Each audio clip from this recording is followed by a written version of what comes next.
رہی ہے۔ حضرت موسیٰ نے صحابی کا ہاتھ تھاما، کوہ طور پہ گئے، تیز قدموں سے چلتے ہوئے موسیٰ نے صحابی کو وہیں پہ روکا۔ کوہ طور پہ جا کے حضرت موسیٰ نے سر سے اپنی پگڑی کو اتارا اور دیکھے گا میرے اللہ تیرے دیے ہوئے علم کے مطابق تو میں لوگوں کو بتاتا ہوں، تیرے دیے ہوئے علم کے مطابق تو اس نے مر جانا تھا، اور رات گزر گئی ہے، دن گزر گیا ہے، وہ بندہ کیوں نہیں مرا؟ آواز ہے موسیٰ دھیمے لہجے میں بات کر، ہمیں اس کا کاروبار ہی بڑا پسند آ گیا ہے۔ اب خدا نے پروگرام بدل دیا ہے، اب خدا چاہتا ہے میں اسے دیتا رہوں، یہ میری مخلوق کو بانٹتا ہے۔ الحمدللہ الذی جعلنا من المتمسکین بولایت امیر المؤمنین، اللہم ایاک نعبد و ایاک نستعین، الصلاة والسلام بتحیت والاکرام علی اشرف الانبیاء والمرسلین وأولادہ الطیبین الطاہرین المعصومین، ولعن اللہ تعالی علی اعدائہم اجمعین۔ اما بعد فقد قال حق سبحانہ تعالی فی کتابہ المجید وفرقان الحمید، بسم اللہ الرحمن الرحیم، ثم عرصنا الکتاب الذین اصطفینا من عبادنا۔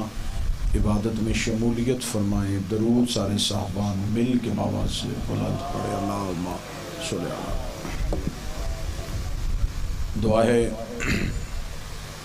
مالک عزت بارگاہ عزت میں آئے ہوئے ہر صاحب عزت کی عزت کو محفوظ فرمائے۔ جس مرحوم و مغفور کے بلندی درجات کی یہ مجلس ترحیم ہے، بروز قیامت اٹھیں ایک ہاتھ میں قرآن دوسرے ہاتھ میں دامن اہل بیت نصیب فرمائے۔ اس خانوادہ اس خاندان کو مزید صدموں سے محفوظ فرمائے۔ حاضرین کے اسلام کے کسی نہ کسی صورت میں کوئی نہ کوئی اختلاف موجود ہے، چاہے وہ اختلاف فقہی صورت میں ہو، نظریاتی صورت میں ہو یا عقیدت کی صورت میں۔ ماحول کچھ اس طرح کا ہے تو میں کوشش تو کروں گا کہ جہاں تک آواز جا رہی ہے آواز آپ تک پہنچتی رہے۔ ڈھونڈنے سے بھی کوئی ایک بھی مسئلہ ایسا نہیں ملتا جس میں کوئی اختلاف نہ ہو۔ واحد مسئلہ موت ایک ایسا ہے جس پہ کسی کو کوئی اختلاف نہیں۔ وہاں پہ موت پہ آکے شیعہ مذہب کا عقیدہ بھی یہ ہے کہ موت برحق ہے، اہل سنت کا عقیدہ بھی یہ ہے کہ موت برحق ہے۔ بلکہ میں یہاں مسالہ کی بات نہ بھی کروں، ادیان عالم کو بھی کوئی اختلاف نہیں، مذاہب کو کوئی بھی اختلاف نہیں، بلکہ جو اللہ کو نہیں مانتے مر وہ بھی جاتے ہیں، جو اللہ کو مانتے ہیں مر وہ بھی جاتے ہیں۔ اور یہ اللہ کا بنایا ہوا ایسا قانون ہے، ایسا اصول ہے کہ جیسی موت فقیر کو آتی ہے ویسی بادشاہ کو آتی ہے، جیسی موت گداگر کو آتی ہے ویسی شہنشاہ کو آتی ہے۔ موت ایک ایسی حقیقت ہے جس سے کوئی بھی منہ موڑ نہیں سکتا، موت کے پنجے سے کوئی اپنے آپ کو چھڑا نہیں سکتا۔ جب موت آتی ہے تو پھر موت نہ مذہب دیکھتی ہے، نہ مسلک دیکھتی ہے، نہ زمینیں دیکھتی ہے، نہ جائیداد دیکھتی ہے۔ مٹے نامیوں کے نشان کیسے کیسے، زمین کھا گئی آسماں کیسے کیسے، یہ سارے ہی مانتے ہیں کہ موت ایک ایسی حقیقت ہے جس کے سامنے کسی کا بس نہیں چلتا۔ لیکن اہل بیت کے ماننے والوں کا عقیدہ موت کے بارے میں بھی لوگوں سے مختلف ہے۔ ہم کہتے ہیں کہ مرنا تو ہر کسی نے ہے، پھر اچھا نہیں کہ بندہ کسی کا ہو کے مر جائے۔ جب مرنا ہی ہے اور زندگی ہمیشہ کے لیے ہے ہی نہیں، جسم ہے ہی فنا کے لیے، تو پھر اس جسم کو کسی کے حوالے کر دیں، اس نفس کو کسی کے حوالے کر دیں تاکہ وہ ہمیشہ کے لیے اسے محفوظ کر لیں۔ جہاں تک آواز جا رہی ہے، میرے لیے انتہائی قابل عزت بات ہے کہ علماء کی موجودگی میں مجھ جیسا طالب علم چند معروضات پیش کر رہا ہے۔ واجب الاحترام قابل صد احترام سید العلماء سید علمدار حسین شاہ صاحب تشریف فرما ہے، قبلہ تشریف فرما ہے، طالب علم تشریف فرما ہے اور بہت سے مجھے مذہبی چہرے یہاں پہ نظر آ رہے ہیں. آپ کی بارگاہ میں جملہ عطیہ کرنا چاہتا ہوں. موت بڑی طاقتور ہے, بڑی طاقتور ہے. موت نہیں دیکھتی. موت سامنے جو اس کا شکار ہے اس کا کچھ بھی نہیں دیکھتی. موت آ جاتی ہے. موت ماؤں کے سامنے بیٹے لے جاتی ہے. موت والدین کے سامنے اولاد, اولاد کے سامنے والدین. لیکن موت جتنی بھی طاقتور ہے, موت شخص مارتی ہے, شخصیت کو نہیں مارتی. بسم اللہ صاحب. بڑی طاقتور ہے موت, بڑی طاقتور ہے. اس کے پنجے سے نہیں بچا جا سکتا. لیکن جتنی بھی طاقتور ہے یہ شخص مارتی ہے, شخصیت کو نہیں مارتی. بہت سے ایسے احباب ہیں جو ہمارے ساتھ زندگی گزارتے تھے, آج ہم میں نہیں. موت ہم سے وجود لے گئی, شخصیت نہیں لے کے جا سکتی. جن بزرگ کے ایصال ثواب بلندی درجات کی یہ مجلس ہے, بہت سے احباب جنہوں نے انہیں دیکھا ہوا ہے, ان کے ذہنوں میں ان کی شخصیت کا خاصہ آج بھی ہے. یہ اتنا وسیع بندوبست بتاتا ہے کہ اس بندے کے تعلقات بھی اتنے وسیع تھے. دسترخوان کا قد بتاتا ہے کہ اس کا معاشرے میں اپنا قد کتنا تھا. لہٰذا موت جتنی بھی طاقتور ہے, موت شخص مارتی ہے, شخصیت کو نہیں مارتی. موت انسان مارتی ہے, انسانیت کو نہیں مارتی. اگر میں بات کہوں تو میں اہل علم سے داد لینا چاہوں گا. موت عالم کو آتی ہے, اس کے علم کو نہیں آتی. کتابیں لکھنے والے مر جاتے ہیں, تقریریں کرنے والے مر جاتے ہیں, لکھنے والے پڑھنے والے مر جاتے ہیں, لیکن علم لفظوں کی صورت میں, تقریروں کی صورت میں, کتابوں کی صورت میں پھر بھی زندہ رہتا ہے. بہت سے ایسے جید علماء کرام سے دنیا سے چلے گئے, لیکن ان کا علم آج بھی کتابوں میں زندہ ہے. آج بھی کوئی طالب علم ان کی تحریر پڑھے گا, ان کی شخصیت پھر زندہ ہو جائے گی. ان کا پڑھا ہوا جملہ پڑھے گا, ان کی شخصیت پھر زندہ ہو جائے گی. اس کا مطلب موت عالم کو آتی ہے, اس کے علم کو نہیں آتی. تو بڑی ہی حسرت کے ساتھ شیعہ سنی مل کے اکٹھے ہوئے ہیں. آج یہ فیصلہ کر لیتے ہیں, پہلے یہ بتائیں کہ علی عالم کا نام ہے یا علم کا نام ہے, نبی عالم کا نام ہے یا علم کا نام ہے. نبی کی حدیث تو ہر شیعہ سنی پڑھتا ہے, انا مدینۃ العلم و علی الباب, میں علم کا شہر ہوں, علی اس کا در ہے. اگر نبی بھی علم ہے, علی بھی علم ہے, اس کا مطلب یا رسول اللہ بھی زندہ ہے اور علی ولی اللہ بھی زندہ ہے. موت بڑی طاقتور ہے, موت کے پنجے سے کوئی نہیں بچتا. لیکن امیر المومنین نے فرمایا زندگی ایسے گزارو, زندہ رہو تو لوگ تم سے ملنے کو ترسیں, مر جاؤ تو تمہارے پیچھے روئیں. موت بڑی طاقتور ہے, لیکن موت کو ٹالنے کا ایک بہانہ ہے. چلے میں لفظ تبدیل کرتا ہوں. مجھے کوئی بندہ کہے کہ ایک جملے میں سنا کہ موت کسے کہتے ہیں, قبلہ سید صاحب دعا لینے کے لیے. کوئی بندہ مجھے کہ جملہ ایک پڑھ اور بتا موت کسے کہتے ہیں, تو میں ایک جملے میں اگر موت پڑھوں تو میرے پاس سب سے بہترین جملہ یہ ہے کہ جب علی ولی اللہ شنید سے دید میں بدل جائے اسے موت کہتے ہیں. جب علی ولی اللہ شنید سے دید میں بدل جائے اسے موت کہتے ہیں. جسے سنتے ہو اسے دیکھنا شروع کر دو, اس لمحے کو موت کہتے ہیں. موت علی والوں کے لیے مشکل نہیں, محبت آل محمد رکھنے والوں کے لیے موت مشکل نہیں. ہمارے لیے موت مشکل نہیں, کیونکہ ہمیں موت کو مارنے کا فلسفہ کربلا سے ملا.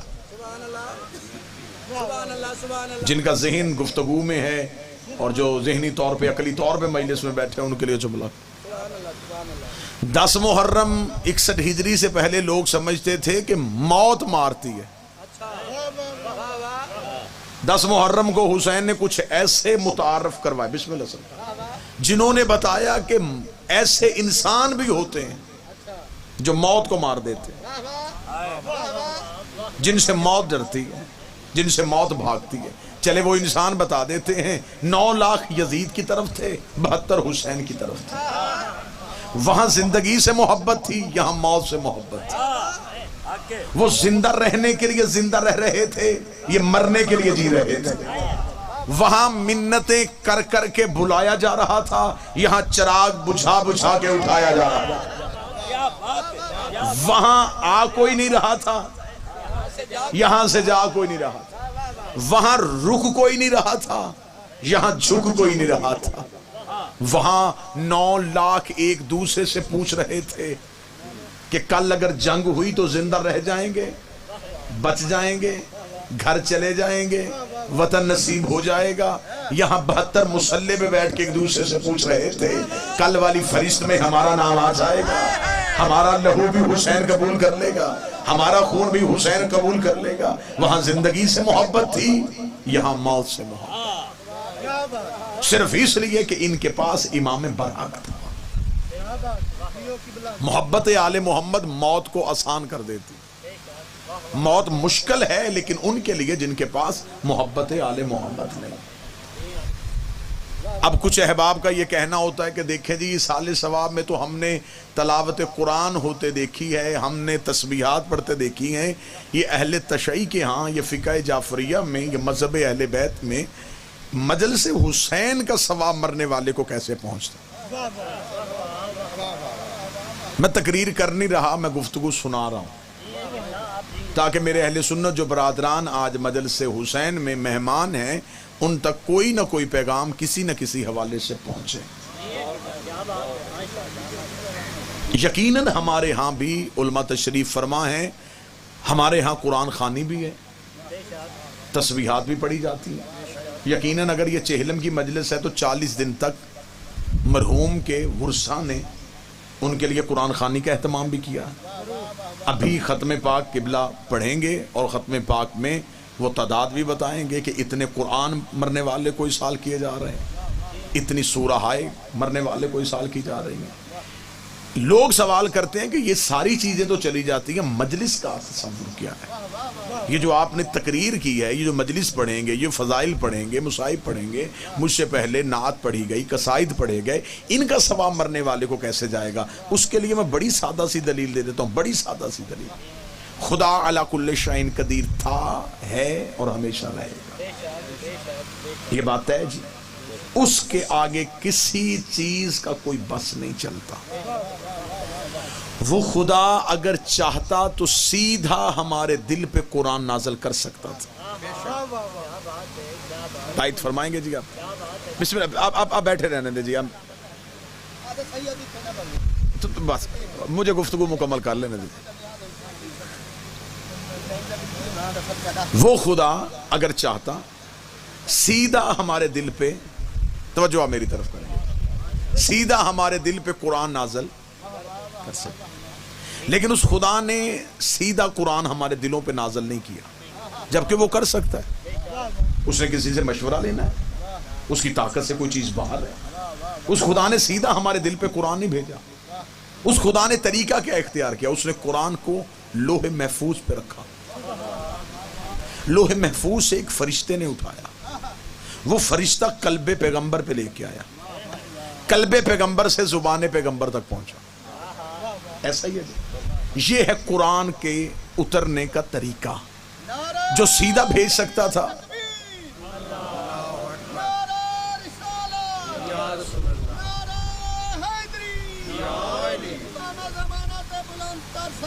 اللہم صلی علی محمد وآل محمد وآجل، وہ خدا جو سیدھا بھیج سکتا تھا.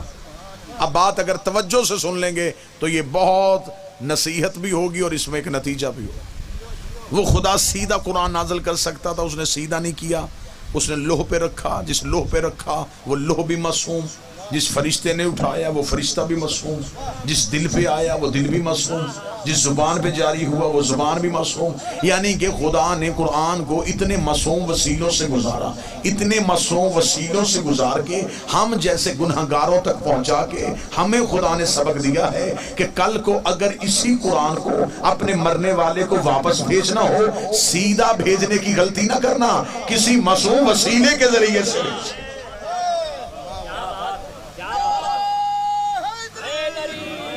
جب میں نے تم تک یہ قرآن سیدھا نہیں بھیجا تو تم بھی بغیر وسیلے کے نہ بھیجا. ہم قرآن کی تلاوت کے بعد وارثان قرآن کا ذکر کرنے کے بعد دعا کرتے ہیں، میرے اللہ اس قرآن کو ان وارثان قرآن کے صدقے سے ہمارے مرنے والے تک پہنچا دے. اس لیے کہ صرف قرآن کافی نہیں، اگر صرف کتاب کافی ہوتی تو آج عدالتوں میں صرف قانون کی کتابیں ہوتی، جج نہ ہوتے۔ کوئی بھی آتا اور وہ قانون کی کتاب کھولتا اور اپنے جرم کی سزا دیکھتا اور چلے جاتا۔ آج اسکول اور کالجز میں صرف کتابیں ہوتی، استاد نہ ہوتے۔ کتاب تو کسی دور میں بھی اکیلی کافی نہیں رہی، جب تک اس کتاب کو نافذ کرنے والا، اس کتاب کو پڑھانے والا نہ ہو۔ یہی وجہ ہے کہ قرآن تو بغیر وارث کے سمجھ میں نہیں آئے گا۔ میرے مولا امیر المومنین کوفہ کی مسجد میں ممبر پہ جلوہ فروز تھے، اللہم صلی علی محمد وعلی محمد۔ ایک شخص آ گیا، اس نے کہا کہ میں اے علی آپ سے ایک سوال پوچھنا چاہتا ہوں۔ مولا نے فرمایا پوچھ۔ اس نے کہا قرآن کا دعویٰ ہے کہ میرے اندر ہر چیز کا ذکر موجود ہے۔ مولا نے فرمایا بے شک یہ وعدہ قدرت ہے اور یہ کلام الہی کا حسن ہے، خدا کا یہ کلام ہے کہ میرے اندر ہر چیز کا ذکر موجود ہے۔ اس نے کہا اگر یہ دعویٰ حق ہے تو اب میرا سوال ہے کہ کل انبیاء کی تعداد کتنی؟ مولا نے فرمایا کم و بیش 1,24,000۔ اس کا قرآن میں مکمل انبیاء کے نام نہیں، 29 سے زیادہ نبیوں کے نام قرآن میں نہیں مل رہے۔ تو اگر قرآن میں ہر چیز کا ذکر موجود ہے تو پھر قرآن میں مجھے مکمل نبیوں کے نام بتائیں، یا تو نبیوں کے نام قرآن سے نہ ثابت کریں، یا پھر قرآن کا یہ دعویٰ واپس لیں کہ میرے اندر ہر چیز کا ذکر ہے۔ بڑا اچھا ہو گیا یہ سوال علی سے ہو گیا، بڑا اچھا ہوا جو آج جواب ہم تک پہنچ گیا۔ آج ہم تک جواب پہنچ گیا۔ اگر آج ہم سے کوئی سیدھا سوال کر لیتا اور یہ سوال مولا سے نہ ہوا ہوتا تو ہم جواب کہاں سے دیتے؟ اس کا قرآن میں نبیوں کے نام نہیں ہے، قرآن کا دعویٰ ہے کہ میرے اندر ہر چیز کا ذکر موجود ہے۔ سامنے کوئی عالم کھڑا ہوتا تو شاید علی فوراً اس کے لیے علم کے سینے کو چیرتے۔ سامنے کوئی یہودی کھڑا تھا، اسے دلیل سے ثابت کرنا تھا، وہ قرآن کو کافی نہیں سمجھتا تھا۔ امیر المومنین نے اشارہ کیا، مسجد کوفہ کے باہر ایک نیم کا درخت جسے نیم کہتے ہیں، وہ نیم کا درخت تھا۔ نیم کے درخت پہ جو پھل لگا ہوتا ہے اسے اردو میں نبولی بولتے ہیں۔ امیر المومنین نے فرمایا وہ نبولی توڑ کے لا۔ اس نے کہا اے علی میں نے آپ سے کہا ہے کہ قرآن سے نبیوں کے نام دکھائیں اور آپ مجھے کہیں نبولی توڑ کے لا۔ امیر المومنین نے فرمایا اس نبولی کے اندر تیرے سوال کا جواب ہے۔ اس نے نبولی توڑی، دستے امیر المومنین پہ نبولی ہے، اس نے مولا کے ہاتھ پہ نبولی رکھی۔ اس نے کہا اب جواب دے۔ مولا نے فرمایا اب تو بتا یہ کیا ہے؟ اس نے کہا مولا نبولی ہے، میں بالکل کوئی بھی بات مشکل نہیں کر رہا، انتہائی سادہ بات ہے، یہ نبولی ہے۔ مولا نے فرمایا اگر ابھی زمین سے ریت ہٹا کے اسے زمین میں دفن کر دوں تو اس میں سے کیا نکلے گا؟ اس نے کہا اس میں سے ایک نیم کا درخت نکلے گا۔ مولا نے نبولی کی طرف دیکھا کہ اس کے اندر پورا درخت چھپا ہے، دکھا۔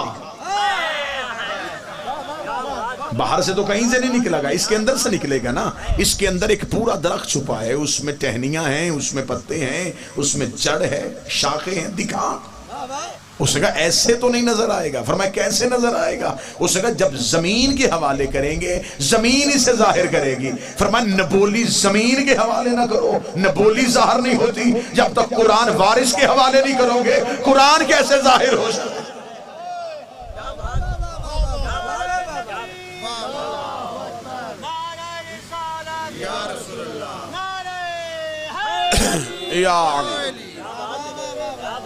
بسم اللہ۔ لہذا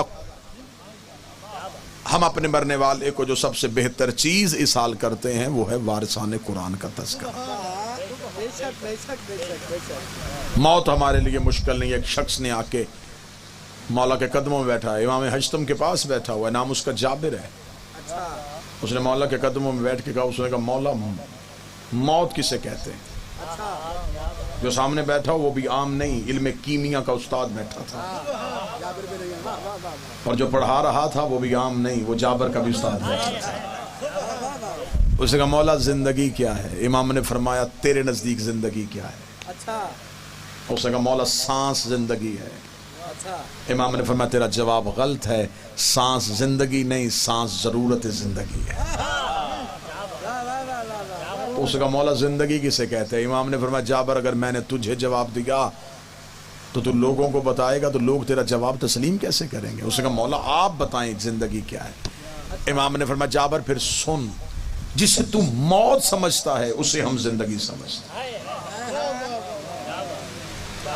جو سن رہے ہیں یا جن تک آواز جا رہی ہے، جو ذہنی طور پہ مجلس میں میں اتنا بہترین امام کی زبان سے موت سنانے لگا ہوں، آپ کو موت سے محبت ہو جائے گی۔ میں نے موت کے ٹاپک پہ گفتگو ہوتے ہوئے لوگوں کو خاموش ہوتے دیکھا ہے۔ آج میں چاہوں گا کہ میں پڑھوں موت اور آپ داد دیں، میں موت پڑھوں تو آپ کے چہرے مسکرائیں، میں موت پڑھوں اور آپ کے دل میں حسرت پیدا ہو کہ کاش ہم بھی ایسے مریں۔ امام نے فرمایا بتا تم زندگی کسے کہتا ہے؟ اس نے کہا مولا جینا زندگی ہے۔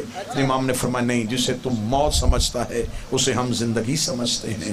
اس نے کہا مولا اس کی کوئی دلیل؟ امام نے فرمایا جابر تو مجھے بتا جب تو دنیا میں آیا تو کیا کر رہا تھا؟ اس نے کہا مولا صرف میں نہیں، جو بھی آتا ہے روتا ہے۔ امام نے کہا رونے کی وجہ کیا ہے؟ اس نے کہا مولا اس وقت تو شعور کام نہیں کرتا، ہمیں کیا پتا ہم کیوں رو رہے تھے؟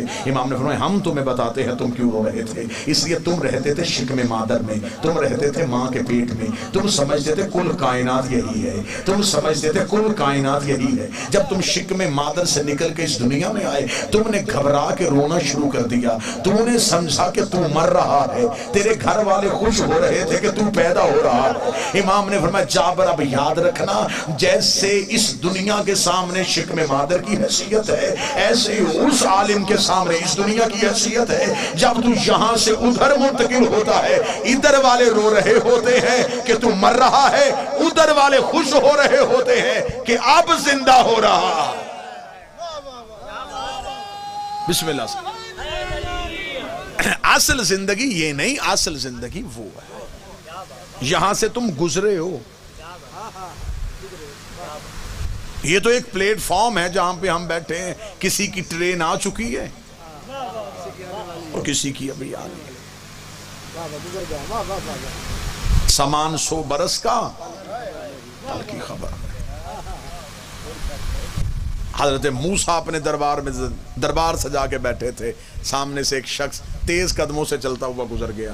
حضرت موسیٰ نے قریب بیٹھے صحابی سے کہا یہ تیز قدموں سے گیا ہے، اس کی موت اسے بلا رہی۔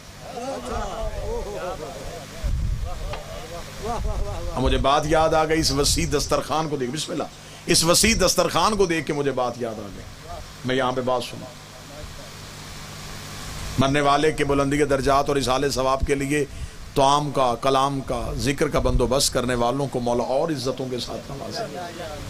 حضرت موسیٰ نے کہا یہ جو شخص تیز تیز جا رہا ہے نا اس کی موت اسے بلا رہا ہے۔ اس کا مولا مطلب؟ مولا نے فرمایا یہ آج رات مر جائے گا، اللہ کے دیے ہوئے علم کے مطابق آج اس کی موت ہے۔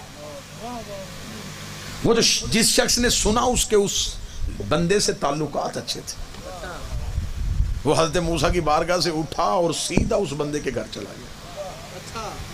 اس نے جا کے دروازے پہ دستک دی، اندر سے وہ شخص نکلا، اس نے کہا آج تو حضرت موسیٰ کے دربار کے باہر سے گزرا تھا تو حضرت موسیٰ کی بارگاہ میں بھی بیٹھا تھا، تو حضرت موسیٰ نے تجھے دیکھ کے کہا تھا کہ تجھے تیری موت بلا رہی ہے اور میں تجھے بتانے آیا ہوں وہ جو کہہ دیتا ہے وہ ہو جاتا ہے۔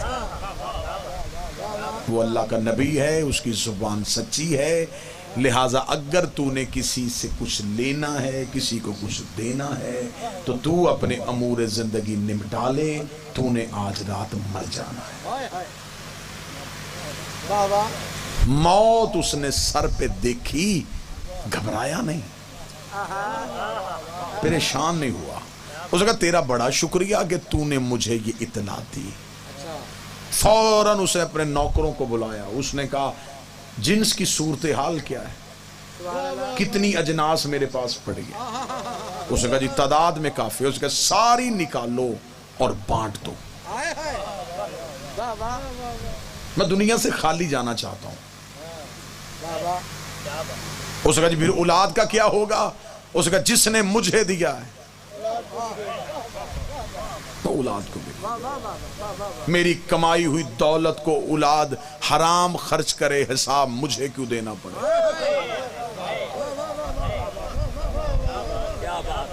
وہ محنت کرے، وہ کمائے اور اسے قدر ہو، لہٰذا میں چاہتا ہوں کہ میں کچھ بھی نہ چھوڑ کے جاؤں۔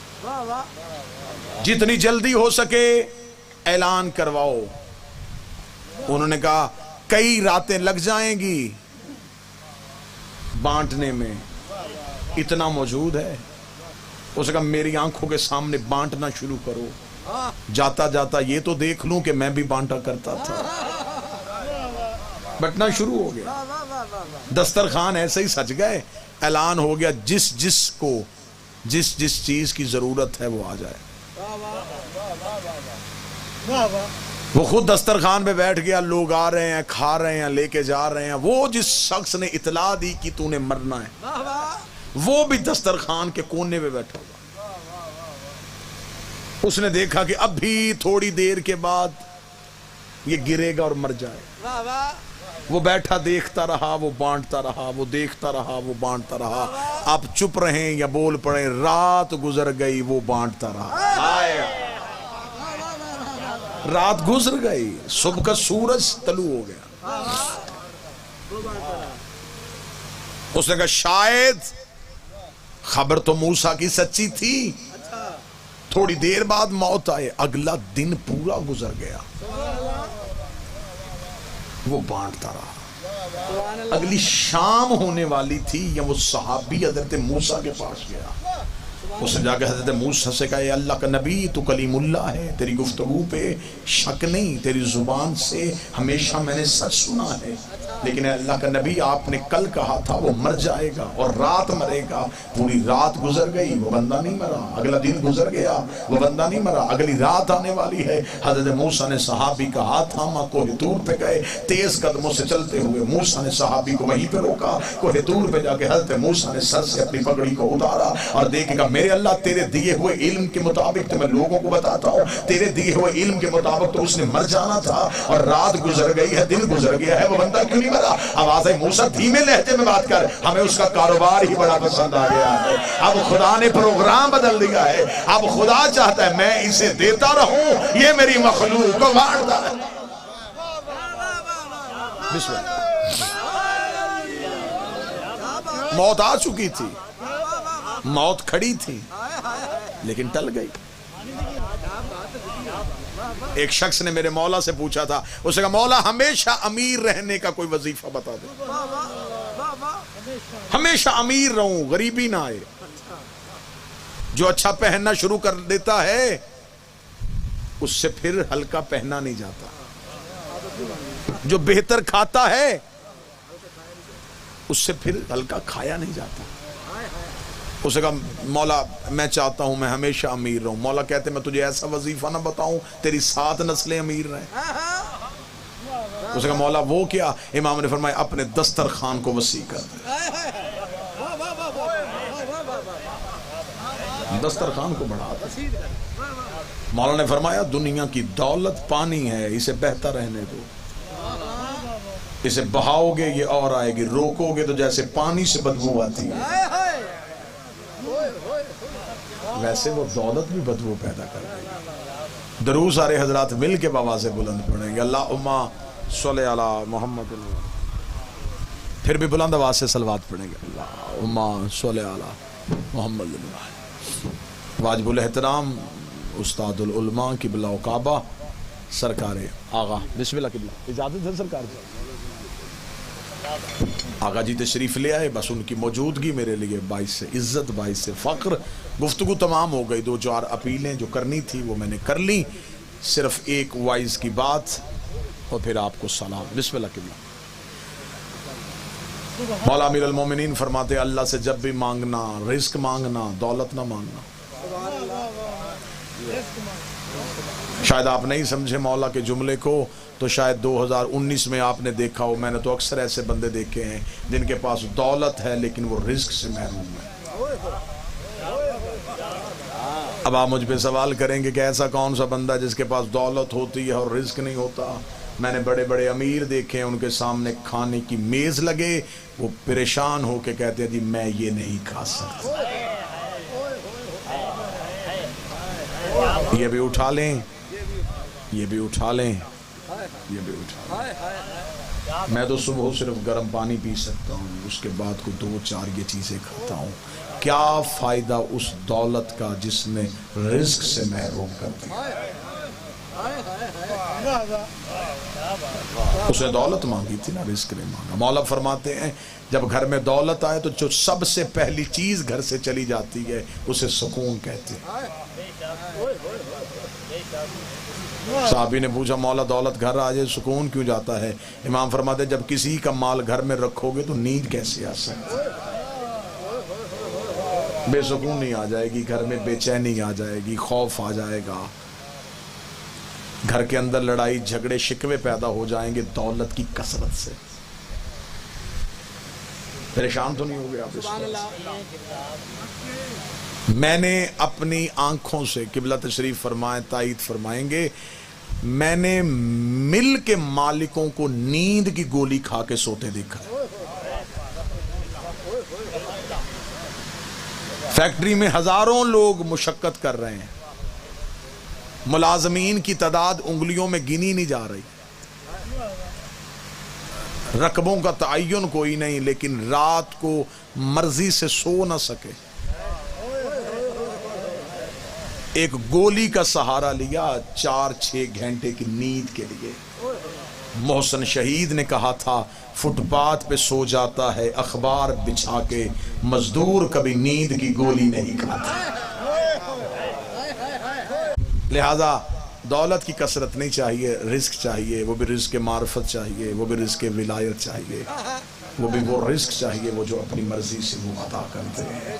ایسے ہی رزق کی اللہ سے توقع رکھنی چاہیے۔ مولا فرماتے ہمیشہ زندہ رہنا چاہتے ہو کہ تمہاری موت بار بار ٹل جائے تو لوگوں کو دینا شروع کرو، بانٹنا شروع کرو۔ لیکن ہمارے ہاں بانٹنے کے بھی اب معیار بن گئے ہیں، بندے دیتے بھی بانٹتے بھی ہیں تو معیار کے مطابق۔ میں اکثر ہم مسافر لوگ ہیں، اکثر ہم سفر میں ہوتے ہیں، ٹریفک سگنلز پہ رکی ہوئی گاڑیاں بھی دیکھتے ہیں، کسی بھی چوک میں بھاگتے ہوئے بھیکاریوں کو بھی دیکھتے ہیں۔ میں نے اکثر دیکھا جس بندے نے 10 روپے صدقہ دینا ہو وہ 10 منٹ فقیر کا انٹرویو بھی لیتا ہے۔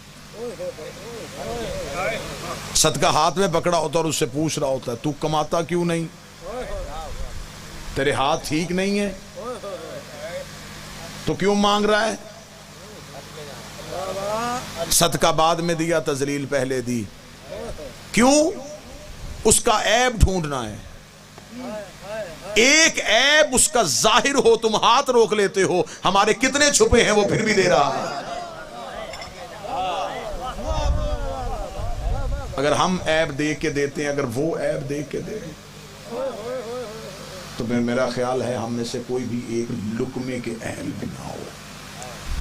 لہٰذا کوشش یہی رہے زندگی محبت آل محمد، ولایت معصومین میں گزرے، خدا ہر شخص کی آخرت بخیر فرمائے۔ علماء تشریف فرما ہے، علمی خطابات وہ کریں گے، میری حیثیت ایک طالب علم کی ہے، قبلہ تشریف فرما ہے، استاد کی حیثیت ہے، پوری قوم کے عقائد کو سنوارا ہے انہوں نے، میرا مالک ان کا سایہ ہماری قوم کے سر پہ ہمیشہ کے لیے سلامت رکھے۔ بڑے خوش نصیب ہوتے ہیں جن کے مرنے کے بعد اتنے لوگ آ جاتے ہیں، ہائے قسمت مدینے والے حسین جس نے کائنات کو زندگی کا فلسفہ سکھایا تھا۔ اس کی 3 سگی بہنیں بھائی کی لاش کے قریب سے گزری۔ پھر کتابوں کے جملے ہیں کہ اونٹ بیٹھنے کا بی بی نے انتظار نہیں کیا، بی بی چلتے ہوئے اونٹ سے ایسے اتری جیسے گھوڑے سے عباس اترے تھے۔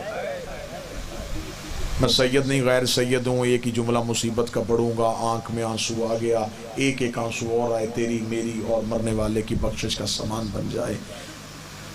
ہاتھ بی بی کے بدے ہوئے تھے اور مقتل میں بھائی کی لاش کو تلاش کر رہی تھی، آواز دے دے کے کہہ رہی تھی حسین میں جا رہی ہوں، حسین ایک بار تجھے ملنا چاہتی ہوں، میرا بھائی حسین ایک بار مجھے آواز تو دے، تو کہاں ہے؟ اتنا کہنا تھا۔ یہاں علماء کہتے ہیں کہ ایک ٹوٹی ہوئی تلواروں اور پتھروں کے ڈھیر کے نیچے سے آواز آئی، زینب تیرا حسین یہاں ہے۔ اگر آنکھ میں نقشہ بنا تو ضرور اسی آنکھ سے آنسو آئے گا. بی بی چلتی چلتی اس پتھروں اور ٹوٹی ہوئی تلواروں اور نیزوں ٹوٹے ہوئے تیروں کے ڈھیر کے قریب گئی. شیعہ بیٹھے ہو سنی بیٹھے ہو, ہاتھ کھلے ہوتے تو شاید ہاتھوں سے پتھر ہٹاتی. ہاتھ تو علی کی بیٹی کے بدے ہوئے تھے, کوہنیوں کے ساتھ پتھر ہٹائے. پتھر ہٹاتے ہٹاتے ہٹاتے بھائی کی لاش پہ نظر پڑی اور بہن کو بھائی کا سر نظر نہیں آیا. رو کے کہتی ہو حسین تیرا سر کہاں ہے؟ کٹی ہوئی رگوں سے آواز آئی میرے سر کا نہ پوچھ, مجھے بتا تیرا برقع کہاں ہے, تیری چادر کہاں ہے؟ اللہ لعنت اللہ علی القوم الظالمین و سیئ